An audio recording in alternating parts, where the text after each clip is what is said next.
UPI से पैसे 2 second में पहुंच जाते हैं। पर क्या आपने कभी सोचा है इतनी बड़ी टेक्नोलॉजी असल में चलती कैसे है? दरअसल यूपीआई असल में आपका बैंक, दूसरे व्यक्ति का बैंक और एनपीसीआई के सिस्टम, इन तीनों को एक साथ कनेक्ट करता है। यानी ये कोई अलग बैंक नहीं है, बल्कि बैंक टू बैंक पैसे भेजने का एक सुपर फास्ट रास्ता है।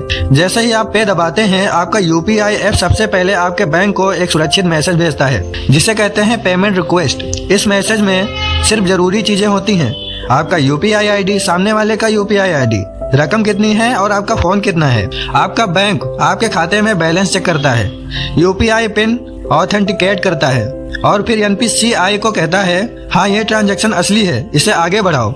एनपीसीआई वही ट्रांजैक्शन सामने वाले के बैंक को भेज देता है। एनपीसीआई और बैंक दोनों 24/60 हाई स्पीड सर्वर पर चलाते हैं, जो हर सेकेंड लाखों ट्रांजैक्शन प्रोसेस कर सकते हैं। इसी वजह से पैसा 1-2 सेकंड में कंफर्म हो जाता है, कोई बीच में नहीं आता, ना कोई सेटिंग टाइम, ना कोई क्लियरिंग। यूपीआई में एंड टू एंड इंक्रिप्शन होता है, जिसका मतलब आपका पिन, आपका पैसा, आपकी आइडेंटिटी तीनों सुरक्षित रहती हैं। यह डेटा रास्ते में किसी को दिखाई नहीं देता और हर ट्रांजैक्शन में एक नया इंक्रिप्टेड आईडी बनता है, जो दोबारा इस्तेमाल नहीं होता। कभी कभी बैंक का सर्वर स्लो हो जाता है, तभी आपको पेंडिंग या फाइल्ड जैसे मैसेज दिखते हैं। यह गलती यूपीआई की नहीं, बल्कि उस बैंक के लोड की वजह से होती है। तो समझो, यूपीआई कोई जादू नहीं, बल्कि इंडिया की सबसे तेज और सुरक्षित पेमेंट टेक्नोलॉजी है, जिसने दुनिया को हिला दिया है। सोचिए, 2 सेकंड का काम, पीछे चलती है लाखों लाइनों की तकलीफ। अगर आपको यूपीआई की ये सुपर टेक्नोलॉजी समझ आ गई तो एक लाइक तो बनता है।